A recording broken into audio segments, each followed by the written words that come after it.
കയറ്റം കയറിയതിൻ്റെ കിതപ്പാണ് ഓരോ മനുഷ്യർക്കുമുള്ളത്.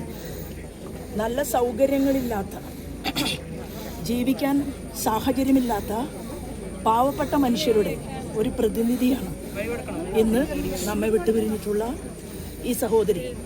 ഇത് യഥാർത്ഥത്തിൽ നടന്ന ഒരു മരണമല്ല, ഇതൊരു കൊലപാതകമാണ്, ഇത് നരഹത്യയാണ്.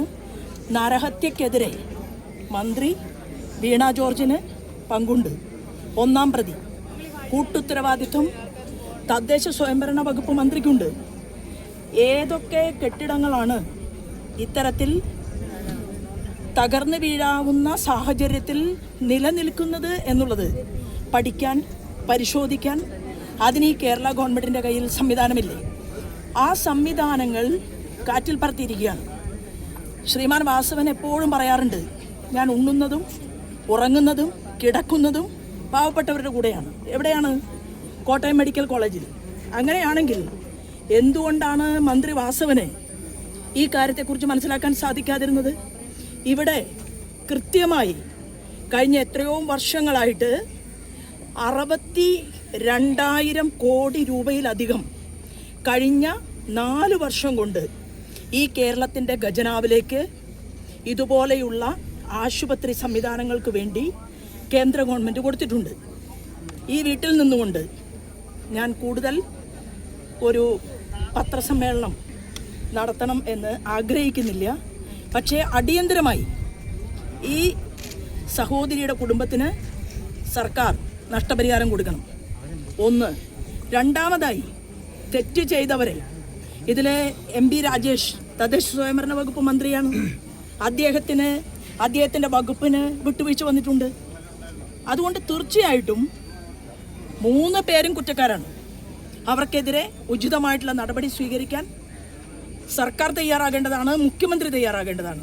കേരളത്തിലെ ജനങ്ങളുടെ മുന്നിൽ തല ഉയർത്തി നിന്നുകൊണ്ട് ഒരക്ഷരം ഉരിയാടാൻ സാധിക്കാത്ത ഒരു വകുപ്പ് മന്ത്രിയായിട്ട്, ഒരു കൊലപാതകിയായിട്ട് വീണ മാറിയിരിക്കുകയാണ്. എത്രയോ പത്രസമ്മേളനങ്ങൾ മാധ്യമ സുഹൃത്തുക്കളുടെ മുന്നിൽ ഞാൻ ഓർക്കുകയാണ്. പാലക്കാടിലെ ജില്ലാ ആശുപത്രിയുമായി ബന്ധപ്പെട്ടുകൊണ്ട് വലിയ വിവാദമുണ്ടായപ്പോൾ അവിടെ അമ്മയും കുഞ്ഞും മരണമടഞ്ഞപ്പോൾ നമ്മൾ മാധ്യമ പ്രവർത്തകരോടൊപ്പം ഡോക്ടറുടെ അലംഭാവം കൊണ്ട് അവിടെ ഒരു സഹോദരി മരിച്ചു. ഒന്നല്ല, കഴിഞ്ഞ 6 വർഷത്തിനുള്ളിൽ എത്രയോ മരണങ്ങളുണ്ടായി. എന്ത് നടപടി സ്വീകരിച്ചു? തിരുവനന്തപുരത്ത് ഡോക്ടർ ഹാരിസ് അദ്ദേഹം സ്റ്റേറ്റ്മെൻറ്റ് പറഞ്ഞു. എന്തുകൊണ്ടാണ് പറഞ്ഞത്? മരുന്നില്ലാത്ത ആശുപത്രി, എനിക്ക് അസുഖമാണ്, എന്നെ ചികിത്സിച്ചില്ലെങ്കിൽ ഞാൻ മരണമടയും, ഡോക്ടർ എന്നെ രക്ഷിക്കണമെന്ന് പറഞ്ഞുകൊണ്ട്, എനിക്ക് കുട്ടികളുണ്ട്, എനിക്ക് മകനുണ്ട് അല്ലെങ്കിൽ മകളുണ്ട് എന്ന് പറഞ്ഞുകൊണ്ട് ആ ഡോക്ടറുടെ കാല് പിടിച്ചുകൊണ്ട് കരയുന്ന രോഗി, ആ രോഗിയുടെ മുഖം കണ്ടുകൊണ്ടാണ്, ആ രോഗിയുടെ വേദന ഒപ്പിയെടുത്തുകൊണ്ടാണ് ആ ഡോക്ടർ യാഥാർത്ഥ്യം തുറന്നു പറയാൻ തയ്യാറായത്. യാഥാർത്ഥ്യം തുറന്നു പറയാൻ തയ്യാറായ ഡോക്ടറെ കൊലക്കുറ്റത്തിന് വിധിക്കണമെന്നുള്ള രീതിയിലാണ് മാർക്സിസ്റ്റ് പാർട്ടിയുടെ സംസ്ഥാന ഘടകം ആ ഡോക്ടർക്കെതിരെ നാവനക്കുന്നത്.